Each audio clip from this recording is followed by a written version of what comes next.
राधिकायै तदालये कृष्णाय कृष्णभक्ताये तद्भक्ताये नमो नमः। वाञ्छाकल्पतरुभ्यश्च कृपा सिन्धुभ्यैव च पतितानां पावनेभ्यो वैष्णवेभ्यो नमो नमः। नमो महावदन्याय कृष्णप्रेमप्रदायते कृष्णाय कृष्णचैतन्य नामिने गौरत्विषे नमः। तप्त कंचन गौरंगी राधे वृंदावनेश्वरी वृषभानुसुते देवी प्रणमामि हरिप्रिये। हे कृष्ण करुणा सिंधु दीनबंधु जगत्पते गोपेश गोपिका कांत राधाकांत नमोस्तुते। वृंदायै तुलसीदेव्यै प्रियायै केशवस्य च कृष्णभक्तिप्रदे देवी सत्यवत्यै नमो नमः। श्रीकृष्ण चैतन्य प्रभु नित्यानंद श्री अद्वैत गदाधर श्रीवासादि गौर भक्तवृंद। हरे कृष्ण कृष्ण कृष्ण हरे हरे, हरे राम राम राम हरे हरे। भूमस्वखलितपादानां भूमिरेव यवलम्बनम् त्वय्यजातयपराधानां त्वमैव शरणं प्रभु।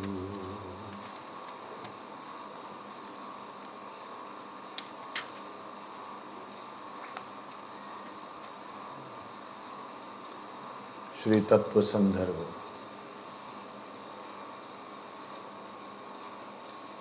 तथा च साम कौथुमीय शाखायां छन्दोग्योपनिषदि च ऋग्वेदं भगवोऽध्येमि यजुर्वेदं सामवेदां वेदार्थाणव वेदां अथर्वणं चतुर्थम इतिहासं पुराणं पंचम वेदानां वेदम।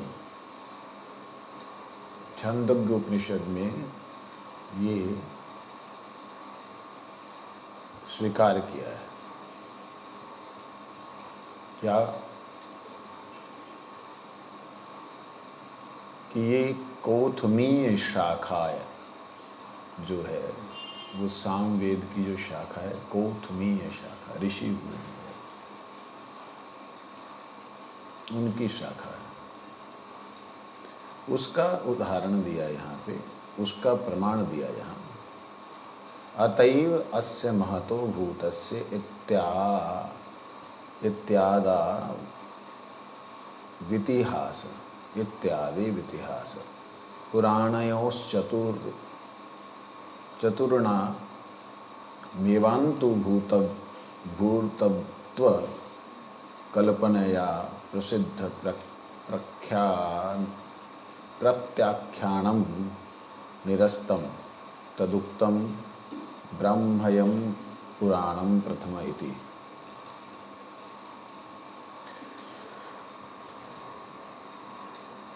ये 13वां मंत्र है, 13वां श्लोक।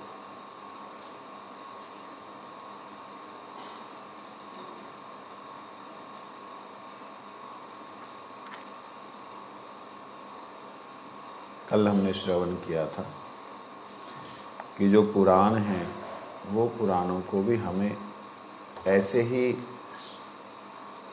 समझना चाहिए कि वो साक्षात वेद हैं। क्यों? क्योंकि वो वेद का ही विस्तार कर रहे हैं या वेद के बारे में ही बोल रहे हैं। वेद का एक वाक्य जो जगतवासियों को समझ नहीं आता, उसी वाक्य का विस्तार कर रहे हैं। अथा तो ब्रह्म जिज्ञासा कह दिया, समझ में आया नहीं ब्रह्म कौन है, क्या जिज्ञासा करनी है। तो ब्रह्म कौन है, पर ब्रह्म कौन है, परात्पर पर ब्रह्म कौन है, ये सारी बातें हमें पुराण में, इतिहासों में मिलती हैं और उन्हीं ऋषियों के द्वारा जिन ऋषियों ने उसमें कहा है। ये हमारा दुर्भाग्य रहा कि हमें हमारे इतिहास से, हमारे वेदों से दूर कर दिया जाए, नष्ट कर दिया जाए, सब कुछ खत्म कर दिया जाए। इस तरह की जो प्रवृत्ति आताताइयों के भीतर आई थी, उसके कारण उन्होंने तक्षशिला, नालंदा, इन सब जो संग्रहालय थे उनको आग लगा दी थी। कहते 6 महीने ना कितने, 6 महीने बताते, 3 महीने 6 महीने जो हो, लगातार आग जलते ही रहना, कितने ग्रंथ जले होंगे।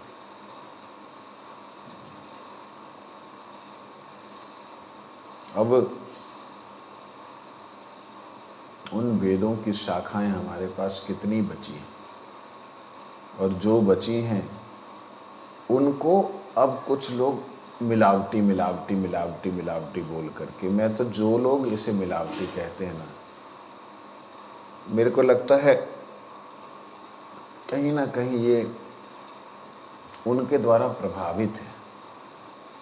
जिन लोगों ने ये नष्ट किए थे, कहीं ना कहीं उनके द्वारा प्रभावित है या उनके जैसी बुद्धि है।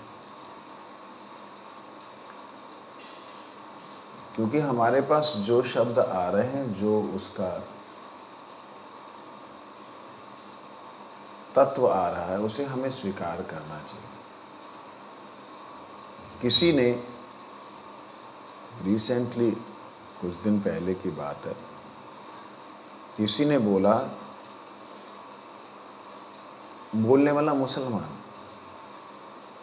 तुम्हारे कृष्ण ने भी तो हजारों शादियां की थी, हमारे में भी ऐसा कहा जाता है। इस बात को सुन करके एक सनातनी बोलता है कि ये बात जो हमारे इतिहास में डाली गई है, ये तुम लोगों के पूर्वजों के आताताइयों के दबाव में आके डाली गई। नहीं तो कृष्ण तो केवल यहाँ पे राधा रानी, श्री राधा जी, बड़े सम्मान से सनातनी बोल रहा था, और वहाँ रुक्मणी, इसके अलावा कोई उनका था नहीं। मतलब किसी से उनका प्रेम या किसी से ऐसा बहुत शादियाँ नहीं थी। कहते तुम जो है अपने, क्योंकि हमारे प्राचीन जो ग्रंथ हैं वो नष्ट कर दिए, इसलिए तुम लोगों ने अपनी बुद्धि से अपने आप का बात को स्थापना करने के लिए बहु विवाह को पुष्ट करने के लिए तुम लोगों ने ये नाटक किया है। मतलब ये आक्षेप लगाए, कृष्ण ऐसे नहीं थे, कृष्ण ऐसे नहीं हैं। इस प्रकार से उन्होंने अपना पक्ष रखा। जैसे वो 33 कोटि देवता, 33 कोटि हैं, 33 प्रकार, 33 प्रकार के, मूर्खों के सींग नहीं। कैसे इतना बड़े बड़े सीरियल बना दिए इस शब्द के ऊपर इन्होंने। चाणक्य को भी 33 कोटि वाले में डाल दिया, उसमें बोले 33 कोटि मतलब प्रकार के। अरे ये हिंदुस्तान के अंदर ही गवर्नमेंट के महकमे कितने तरह के प्रभु जी, टोटल महकमे हों गवर्नमेंट के,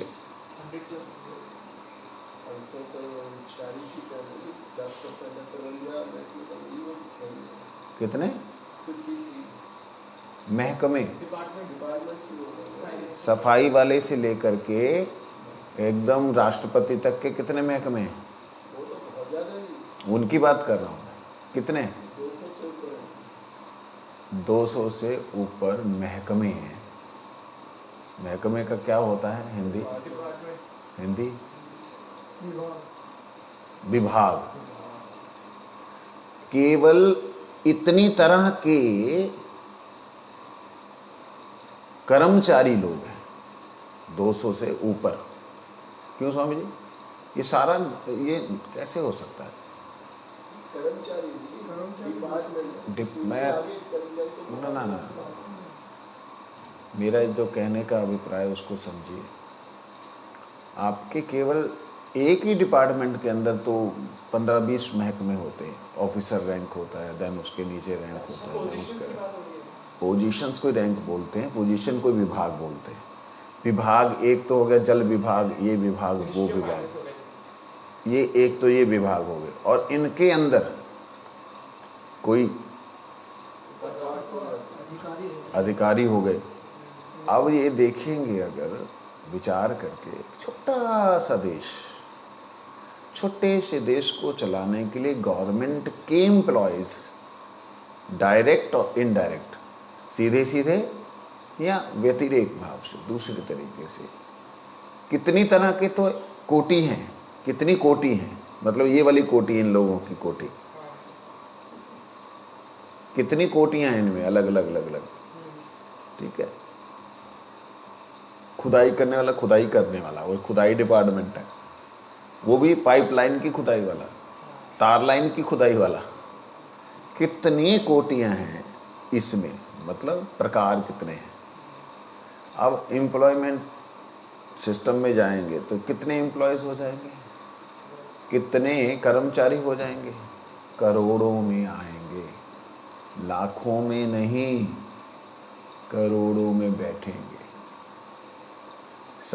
140 करोड़ हिंदुस्तान की आबादी को संभालने के लिए कम से कम झाड़ू वाले से लेकर के एकदम राष्ट्रपति तक जितने भी गवर्नमेंट से डायरेक्टली और इनडायरेक्टली जुड़े हैं 10 करोड़ बैठेंगे कम से कम, जिसमें मिलिट्री भी आ गई, पुलिस भी आ गई, पुलिस के अलावा होम गार्ड्स भी आ गए, स्कूल्स भी आ गए, सफाई कर्मचारी वगैरह सब कुछ आ गए। आप विचार कीजिए, केवल हिंदुस्तान में, चलो 10 करोड़ ज़्यादा आपको लग रहे हो, 2 करोड़ लगाओ, जितने मंत्री हैं उन सब मंत्रियों के नीचे अपने चमचे रखे हुए हैं, उन सबको तनख्वाह मिल रही है, तो गवर्नमेंट का ही जा रहा है ना। जब ये सरकार, संसार की सरकार, पूरे विश्व का 800 करोड़ लोग, इतने ही हो गए, 800 करोड़ को चलाने के लिए अगर आपको 50 करोड़ बंदों की जरूरत पड़ती है तो 33 करोड़ क्या ज़्यादा भाई। एक बात, दूसरी बात, ये कोटि नहीं होता है,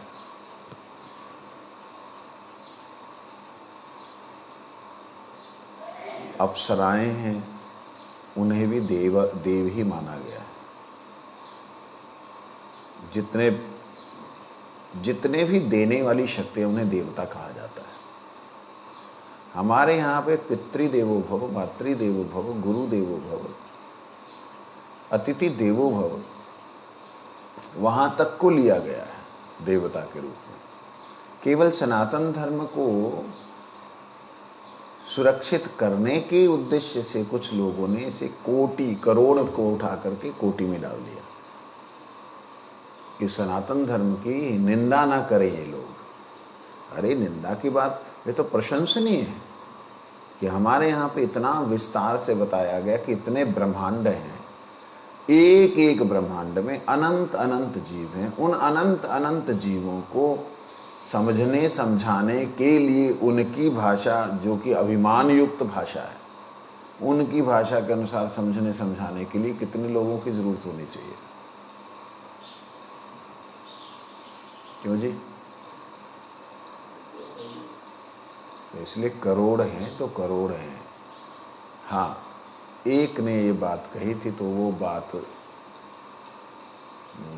थोड़ा अच्छा लगा। कहते जी हमारे यहाँ तो हर आदमी देवता है, हर देवी देव है, मतलब हर औरत ही देवी है, हमारे तो कन्या पूजी जाती है हमारे। तो मैंने कहा हाँ ठीक है, तो इस दृष्टि से बोल सकते हो। तो उसको एक बार मैंने विचार किया, क्योंकि जब इन लोगों के द्वारा ये सुना ना कोटि, तो दिमाग उस तरफ जाने लगा। तब मैंने विचार किया, हो सकता है जब देश हमारा आज़ाद हुआ था, याद है आप लोग तो पुराने लोग, देश आज़ाद हुआ उस वक्त कहते हैं कि हमारी पॉपुलेशन जो है वो 33 करोड़ थी, जो बची थी, मालूम है? लगभग 33 करोड़ थी। कहते वहाँ से ये शब्द आया है 33 करोड़ सारे देवी देवता हैं, बाकी असुर निकल गए। ऐसा लोगों के अंदर भ्रम उत्पन्न होते हैं। सारी तो मैनिपुलेशन ही है, सारी ही मैनिपुलेशन है। अगर हम देखें तो ये जो बातें बोल रहे हैं करोड़ वाली, कोटि वाली, मैनिपुलेशन है।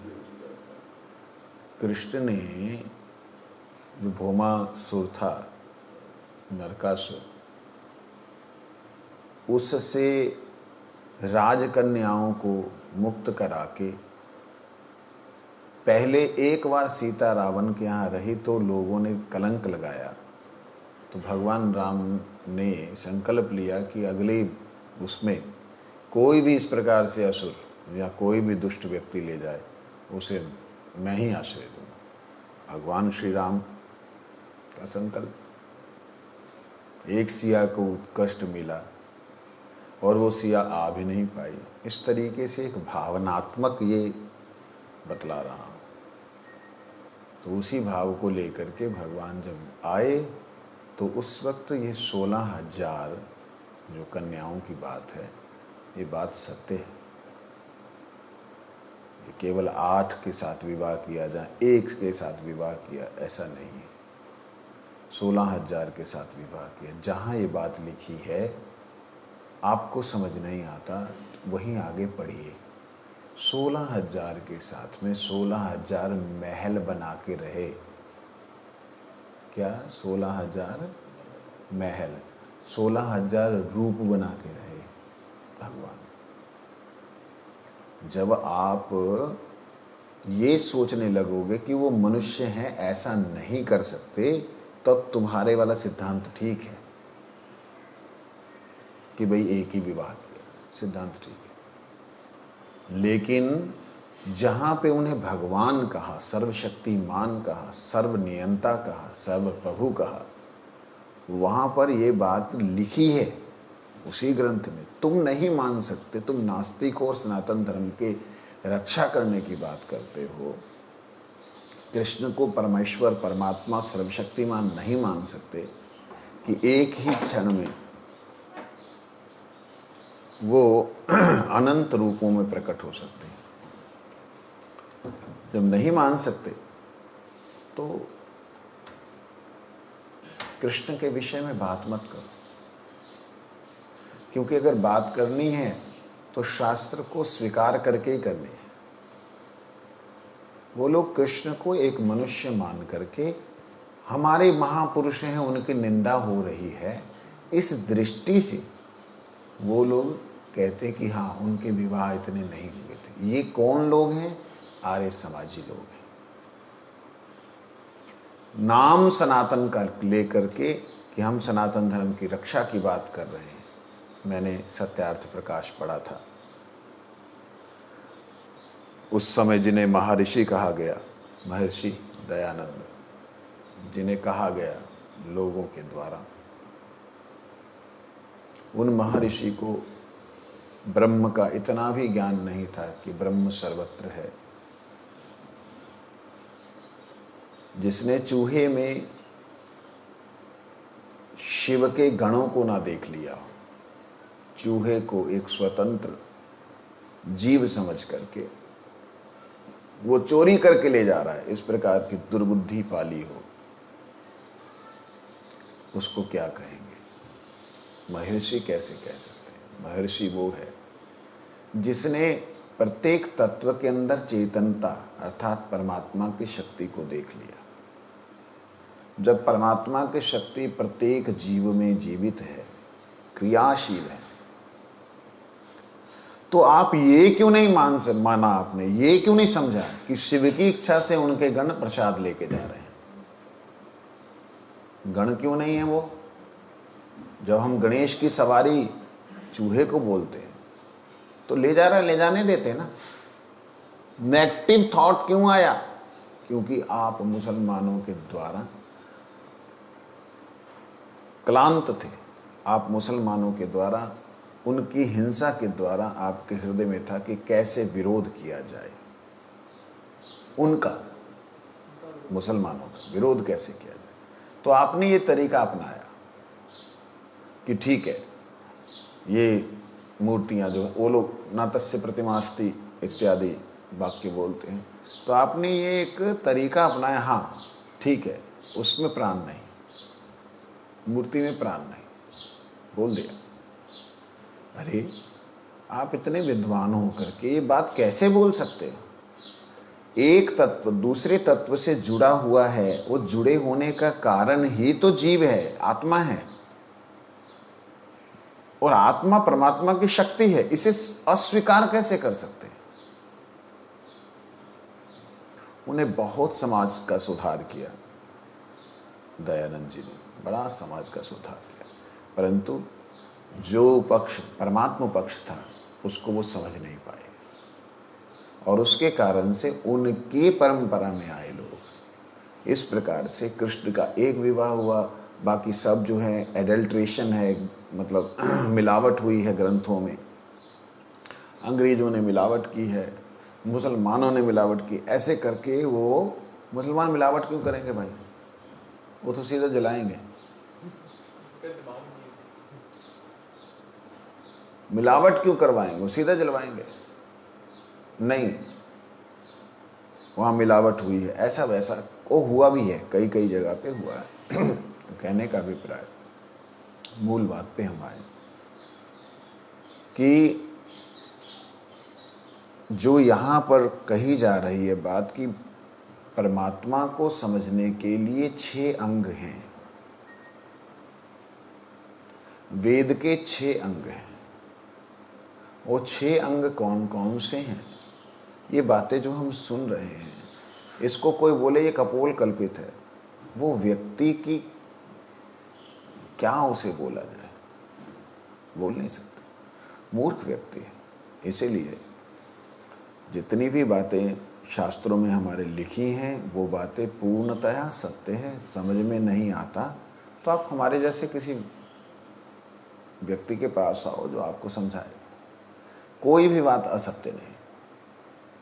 बीच में बोलते कहते, मैं कई बातें आज बाहर से आ रही हैं कि ब्रह्मा अपनी बेटी के पीछे भाग लिया। अगर जब ब्रह्मा जा सकता है तो किसी मुसलमान ने बहुत साल पहले अपनी बेटी से दुराचार करता था हमेशा, तो बच्ची वो मेरा ख्याल 12-15 साल की हुई, उसके पेट में बच्चा हो गया। तो उस बात को जज ने बोला तुम ऐसा दुराचार कैसे कर सकते हो? कहते ब्रह्मा जी ने किया तो क्या है, ब्रह्मा जी ने सरस्वती के साथ दुराचार किया तो क्या? अरे मूर्ख व्यक्ति, आप लोग ध्यान से सुन लीजिए, गुस्सा बहुत आता है कई बार, तामस, लेकिन ये बात समझने वाली। अरे मूर्ख व्यक्ति, ब्रह्मा ने विवाह नहीं किया। ध्यान देना इस बात को, अच्छे तरीके से समझना। उनकी पत्नी गायत्री नहीं थी। बोलते ना गायत्री, गायत्री किसकी पत्नी है? ब्रह्मा की पत्नी गायत्री नहीं थी। वो ब्रह्म गायत्री का चिंतन करते करते करते करते उस गायत्री से उन्हें ज्ञान प्राप्त हुआ। सरस्वती मतलब ज्ञान प्राप्त हुआ।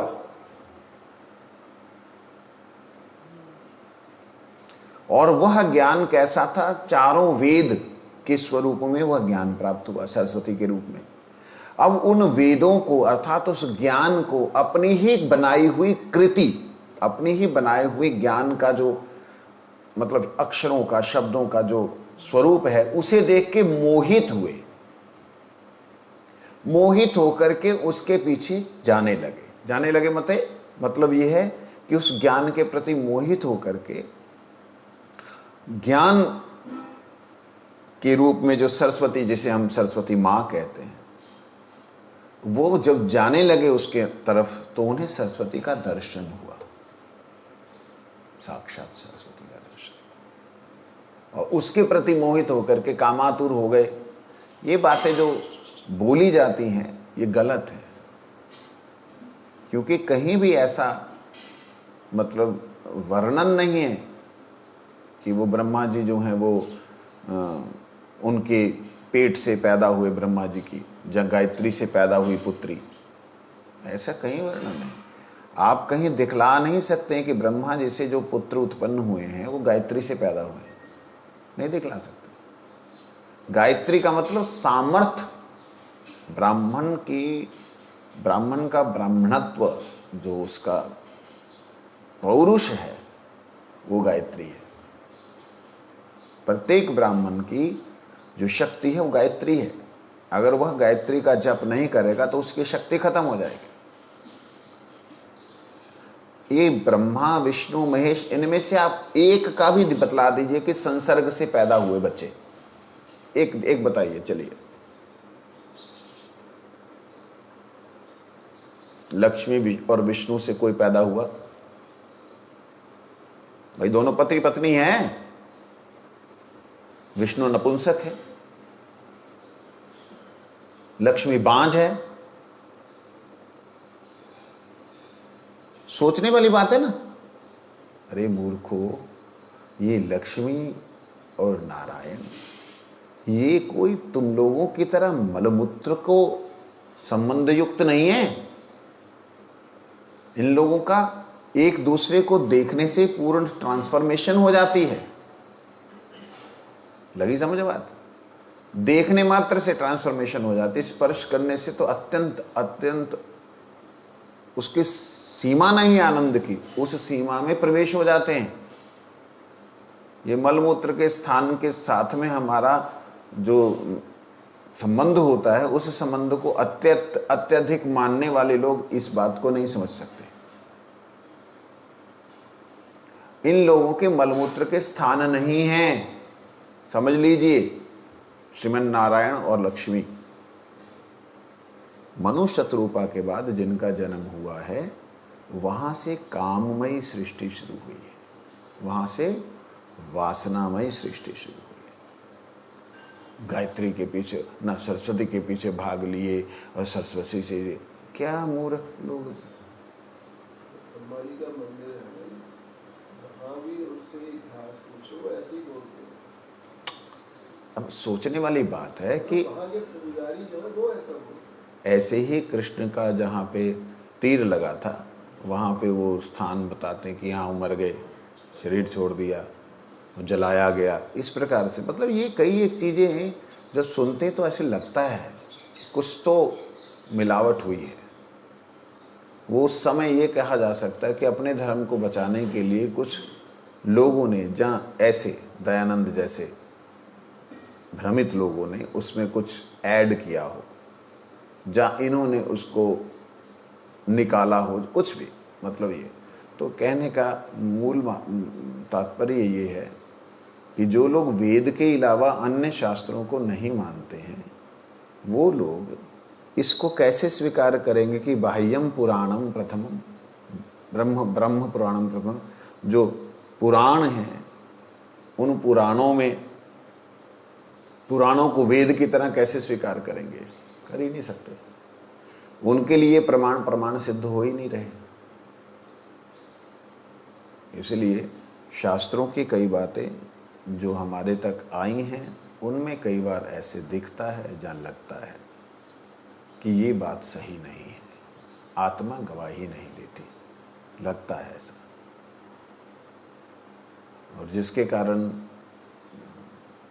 समाज के अंदर भगवान की निंदा होती है, वो कारण दिखते हैं कि वो ऐसा नहीं है, वो किया गया है, मिलावट वहाँ हुई है।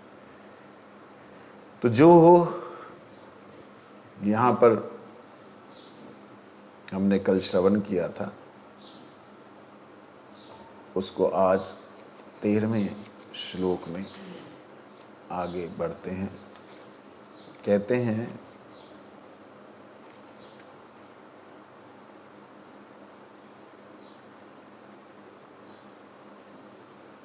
षडंग, वेद के 6 अंग हैं। वेद के कितने अंग हैं? 6।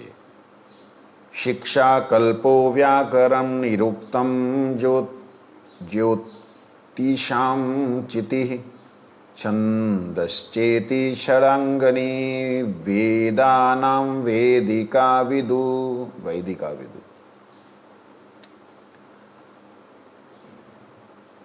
छंद पादो तु वेदस्य, हस्तो कल्पो अथ कथ्यते। ज्योतिषाम आमनयं, नेत्रं निरुक्तं, श्रोतम् उच्यते। शिक्षा घ्राणं तु वेदस्य, मुखं व्याकरणं स्मृतं। तस्मात् संगं धीत्ययैव ब्रह्मलोके महीयते। इस प्रकार से यहाँ कहा है कि वेदों के जो 6 अंग हैं वो क्या क्या हैं। अकार आदि वर्ण उच्चारण बोधक शिक्षा पहला अंग है। अकार आदि, अ, आ, ई, उ, ये तो आजकल के बच्चों को पता भी नहीं। ए बी सी डी, अ क ख ग ख, उनको तो आ पता ही नहीं है। मैं हैरान हो गया, अभी कुछ दिन पहले मैंने बोला क के कितने रूप हो सकते हैं। दिमाग ही नहीं काम किया उनका। कितने रूप हो सकते हैं स्वरों के साथ में? कितने रूप हो सकते हैं? 10 स्वर होते हैं। इसके अलावा क्री, क्रे, क्रौ, र डाल दिया, है ना। तो कहने का अभिप्राय बच्चों को पता ही नहीं है। ये स्वर प्रथम अंग है वेद का। क्या है? प्रथम अंग।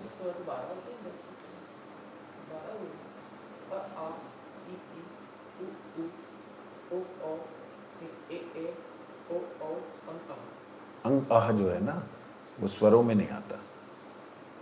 अंग आह, ये 2 स्वरों में नहीं गिने गए।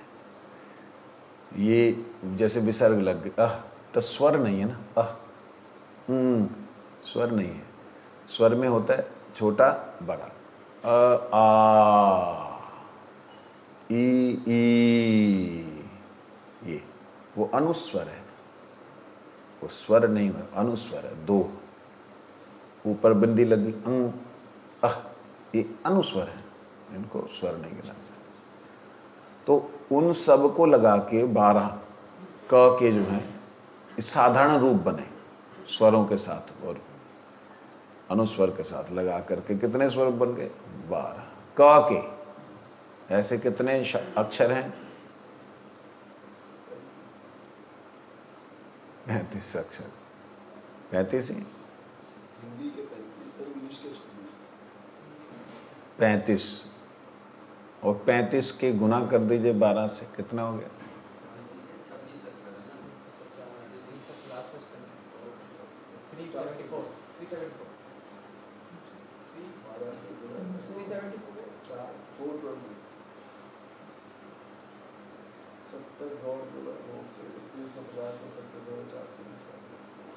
420। नहीं, 420। तो इस प्रकार से इतने अक्षर हैं भारतीय भाषा में, संस्कृत भाषा में। उससे जो भी है, गिनती आगे पीछे होने से दिमाग आगे पीछे नहीं होना चाहिए, ठीक है? हाँ, तुम अटक जाते हो। तो कहते हैं शिक्षा सबसे पहला अंग है। किसका किसका अंग है? वेदों का शिक्षा। वेद बोधित यागादि क्रिया का उपदेश, ये उसके अंदर कल्प है। शिक्षा से क्या जाना जाता है? वेद बोधित, ज्ञान के द्वारा समझा गया याग आदि, यज्ञ इत्यादि क्रिया जो है उसका उपदेश जो है वो कल्प है। मतलब शिक्षा किसके लिए है? इसके लिए है, जिसके लिए उसे कल्प कहते हैं।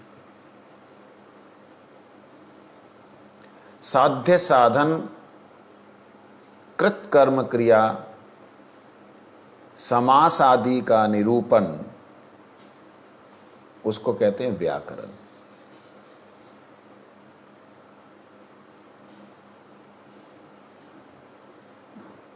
कृत कर्म क्रिया समास आदि का निरूपक व्याकरण,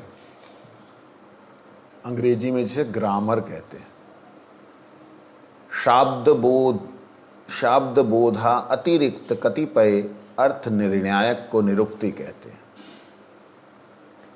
जो शब्द को समझाने के लिए अतिरिक्त रूप से, किसी शब्द को समझाने के लिए और विशेष रूप से, अतिरिक्त रूप से कुछ कुछ अर्थों का निर्णय किया जाता है वेदों में, उसे कहते हैं निरुक्त। समझ आ रहे हैं? दोबारा, अकार आदि जो अ आ इ क ख ख ग, ये जो है इनको कहते हैं शिक्षा। इसके बारे में जानना जनाना। और शिक्षा किसके लिए है? क्रिया के लिए। कौन सी क्रिया? यज्ञ इत्यादि, दान इत्यादि क्रिया। और दान इत्यादि किसके लिए करना है? वो साधन साध्य, ये कर्ता है, ये कर्म है, ये क्रिया है। कर्ता ने कर्म किया, कर्म करके जो कार्य सिद्ध हुआ उसे क्रिया। ये कर्ता कर्म क्रिया, इसे व्याकरण कहते हैं। ठीक है? और शब्द के द्वारा कोई बात को समझाते हुए कभी कभी किसी और बात को लाना, वहां पे पहले कही हुई बात को ला करके समझाना, उसे निरुक्त कहते हैं। ठीक है? ये कितने हो गए जी? 4। शिक्षा, कल्प,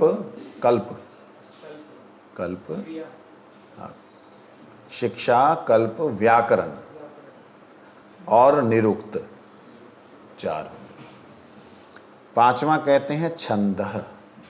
छंद किसे कहते हैं? अक्षर एवं मात्रा संख्या निर्दिष्ट पद्य विशेष। जैसे कोई दोहा बनता है, उस दोहे में अक्षर होते हैं और मात्रा होती है। मात्रा अगर लंबा स्वर लेते हुए जा रही, उसे भी काउंट किया जाता है।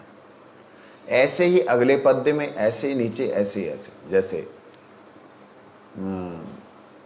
उमा कहूँ मैं अनुभव अपना, सत्य हरि भजन जगत सब सपना। ठीक है? उमा कहूँ मैं अनुभव अपना। ठीक है? सत्य हरि भजन, सत्य हरि भजन जगत सब सपना। ऐसे करके, जिसमें अक्षर ऊपर वाले नीचे वाले एक पैटर्न बन के चलते हैं, उसे कहते हैं छंद। वेदों में छंद की बात है। गायत्री छंद, अनुष्टुप छंद, बृहति छंद, एक अलग अलग छंद है। उन छंदों के अनुसार ही वेद मंत्र उच्चारण किए जाते हैं। तो ये हो गया 5वां। उसके बाद है ज्योतिष। ज्योतिष का ज्ञान वेद में है, जिसमें ग्रह, नक्षत्र, इनकी गणना, इनका बढ़ना, इनका रुकना, इनका चलना, इनका किसी को देखना, ये सारा जो वर्णन है वो वेदों में है। उसे कहते हैं ज्योतिष। ठीक है। पंडित गण उक्त छह को वेदांग कहते हैं, वेदों के अंग कहते हैं। अंग रूप से कहने का तात्पर्य स्मृति में कहते हैं वेद के चरण, जो वेद के चरण हैं उसे छंद कहते हैं। वेद का जो चलना है, वेद कैसे चलते हैं, वो छंद के द्वारा चलते हैं। अच्छा, मतलब देखा जाए तो वेद उच्चारण करना, वेद मंत्र उच्चारण करना इतना सा मंत्र है, जैसे एक विंशाति भेदेन। ठीक है तो ये श्लोक, लेकिन मैं इसको, एक कुर्म पुराण का श्लोक है, इसको वेद के अनुसार अगर देखें, एका विंशाति भेदेन, एका विंशाति भेदेन, ऐसे करके मैं प्रॉपर कर नहीं पा रहा हूं। इस प्रकार से केवल एक ही पद्य को मंत्र के रूप में लेकर के उसका उच्चारण करना, यह है छंद। इसी के द्वारा वेद समझे जाते कि ये वेद की वाणी है, ये वेद का मंत्र है। समझ आई बात? जैसे अब यही कुर्म पुराण में जो है श्लोक है, मान लो जैसे उदाहरण के लिए, साम वेदम सहस्त्रेण, यहां रुक गए, शाखानांश विवेदत, यहां रुक गए, अर्थवा अथर्वाणम अथो वेदम, यहां रुक गए, विभेद नवकेन च। इन सब में अक्षर बराबर मात्रा में, ये भी छंद हैं, वो भी छंद है, लेकिन वेद जो है वेद मंत्र है। इस प्रकार से तब मालूम पड़ता कि इसमें जो है ये फलाना छंद चला है, फलानी बात चली है। ये बात आप लोगों को समझ में नहीं आ रही होगी, क्योंकि बहुत सी बातें आपकी और मेरी समझ में गुरुदेव की कृपा से आ भी जाएं तो आपकी समझ में वो आ नहीं पाती हैं। मूल रूप से समझने के लिए चरण जो हैं वो वेद हैं, वो छंद हैं। 6 अंग है ना, तो चरण जो है वो छंद है, जिससे कि वो चलते हैं। वेद किसी के इस जगह से उस जगह जाता है, इस जगह से उस जगह जाता है, तो छंद के द्वारा जाता है, उच्चारण करने के तरीके के द्वारा जाता है। एक और भी विशेषता होती है, स्वर जैसे पहली लाइन में चलेगा ये या ऊंचे, ऐसी दूसरी लाइन में भी सेम चलेगा जी। छंद बदल जाए तो अलग बात है, ये चीज है। वेद मंत्र और छंद में डिफरेंस क्या है? वेद मंत्र जो हैं वो छंद के रूप में होते हैं। कविता रूप, छंद एक स्टाइल ऑफ चलन बोलते हैं इसको, चलन। चलन किसी भी बात को बोलने का तरीका, चलना। किसी व्यक्ति की प्रस्तुति कैसे होगी, वो चल के आएगा तब होगी। तो यहां कहते हैं जो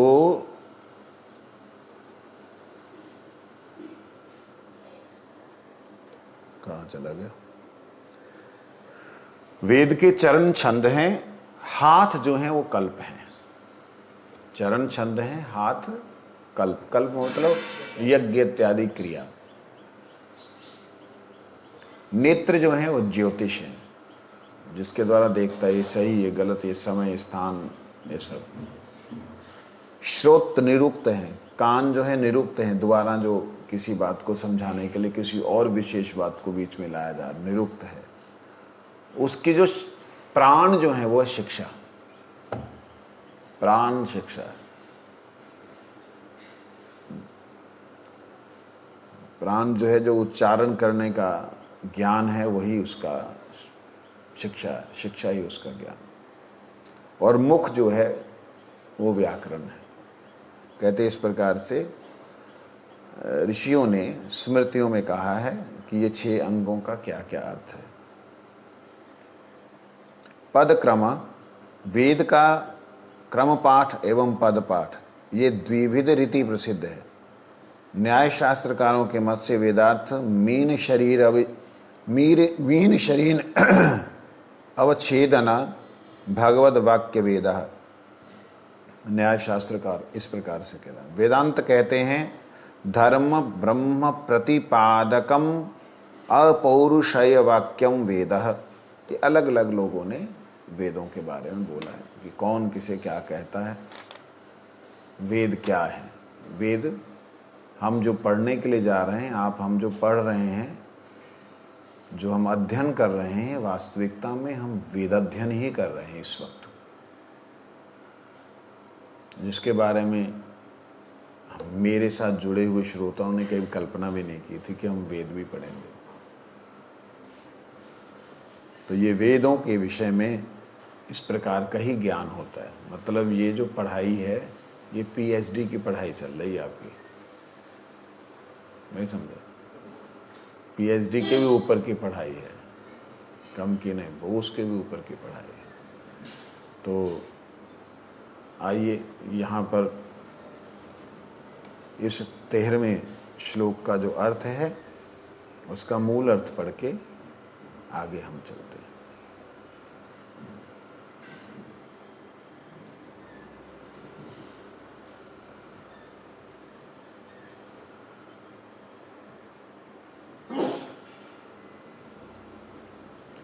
जो लोग इस प्रकार से बोलते हैं ना कि वेद जो हैं वो मूल हैं, पुराण इत्यादि का कोई महत्व नहीं है, जो इस प्रकार से बोलते हैं, उनकी बात को खंडन किया है छांदोग्य उपनिषद ने। क्योंकि जब उपनिषदें लिखी जा रही थी, वेद ही लिखे जा रहे थे, उसमें उपनिषदें उनका भाग है। मालूम है वेद का भाग जो है शिरोभाग उपनिषद होता है, पता है? जैसे महाभारत को पंचम वेद कहा गया। क्या कहा महाभारत को? पंचम वेद। तो 5वां वेद महाभारत है। क्यों कहा गया? क्योंकि इसमें एक उपनिषद है महाभारत के अंदर। कौन सी उपनिषद है? महाभारत ग्रंथ में कौन सी उपनिषद है? श्रीमद् भगवत गीता। ये उपनिषद है। जिस भी ज्ञान के भीतर अगर उपनिषद आ गई है वो वेद कहलाता है। समझे बात? उसे वेद कहते हैं। तो इस तरीके से जब महाभारत में उपनिषद दिखलाई दी कि ये गीतो उपनिषद महाभारत के अंतर्गत है, तो इसको पंचम वेद कहा गया। ऐसे ही अन्य अन्य जगहों पे वेदों में उपनिषद हैं। 108 उपनिषदें हैं, उनमें से कोई 12 उपनिषदों को मूल मानता है। जितने भी उपनिषदों को आप मूल मानिए, वो उपनिषदें हैं। उन उपनिषदों को शिरोभाग, मतलब ये ऊपरी भाग है, यही उसका मुख नहीं, यही मस्तक है, यही इसका जो है ब्रेन है, शिरोभाग। तो इसलिए वेद के भीतर जब पुराण लिखे नहीं थे, इन द राइटिंग में पुराण नहीं थे, सबके दिमाग में थे कि ये लीला घटी, ये ऐसी घटा घटना, वो सब इतिहास पुराण दिमाग में थे। तो उस वक्त छांदोग्य उपनिषद के अंदर पुराण शब्द को देखा गया।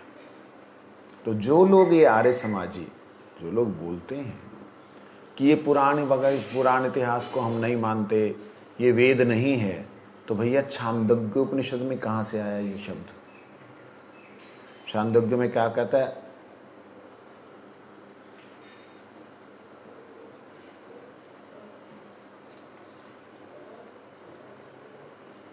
ऋग्वेदम भगवो अध्येमि यजुर्वेदम सामवेद अथर्वणम चतुर्थम इतिहासम पुराणम पंचम वेदानाम वेदम। कि कैसे आ गया वहां पे। छांदोग्य उपनिषद में कहां से आ गया? तब तो पुराण थे नहीं। इनकी बुद्धि के अनुसार पुराण थे, लेकिन ये जो तार्किक लोग हैं जो पुराणों को नहीं मानते, उनकी बुद्धि के अनुसार तो पुराण थे नहीं। जब पुराण थे नहीं तो पुराणम पंचम वेदानाम वेदम, ये क्यों कहा छांदोग्य उपनिषद में?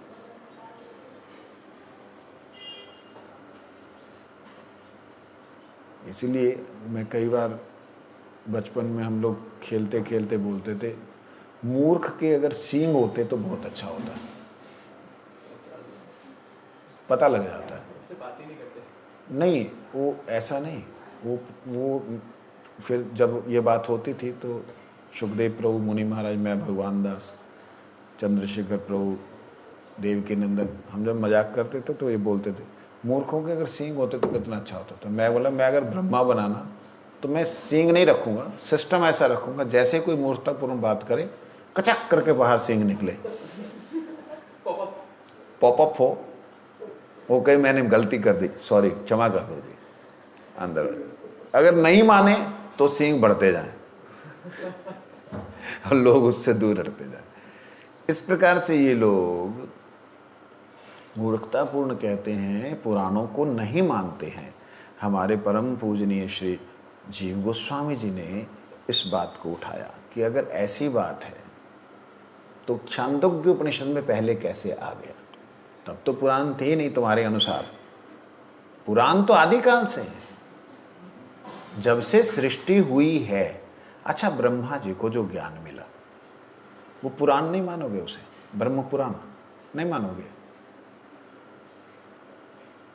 भाई? ब्रह्मा जी को जो ज्ञान मिला, ब्रह्मा जी ने जो अपने अनुभव लिखे, वो नहीं मानोगे? ना लिखे हो, उनके थे, उन्होंने जिसको दिए उन्होंने लिखे, नहीं मानोगे उसे? ये मूर्खता है। इसीलिए वेद वास्तविकता में केवल मात्र 4 वेद बोलने से नहीं चलता है, उसको हमें इतिहास को भी लेना होगा, पुराणों को भी लेना होगा, तब जाके वेद सर्वांगीण पूर्ण होगा। ठीक है, ये बात 13वें श्लोक में कही गई है। अब इसी का ही सब विस्तार चल रहा है।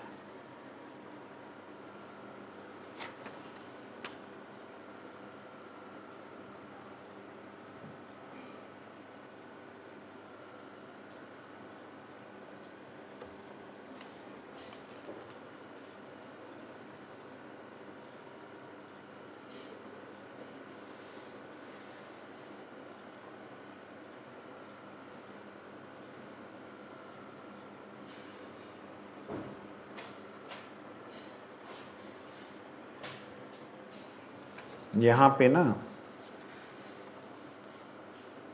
प्रसिद्ध प्रत्याख्यान में कहते हैं लोग, जगत में प्रसिद्ध महाभारत आदि इतिहास एवं ब्रह्म पद्म प्रवृत्ति पुराण वेदार्थ के संग्राहक हैं। ये वेदों के अर्थ को संग्रह करने वाले हैं, तथा महर्षि वेदव्यासकृत होने से वेद के समान अपौरुषेय नहीं है। इस प्रकार से जो लोग कहते हैं उनके बारे में बोला कि उनको किस प्रकार से समझाया जा सकता है। इसको कल श्रवण करेंगे। है वास्तविकता में बहुत जटिल है, ये बहुत ज़्यादा गहराई में है।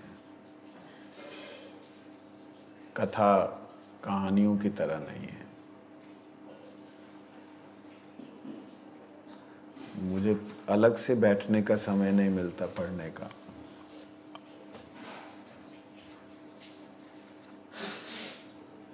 वंशा कृपा विष्णुभ्यो नमः।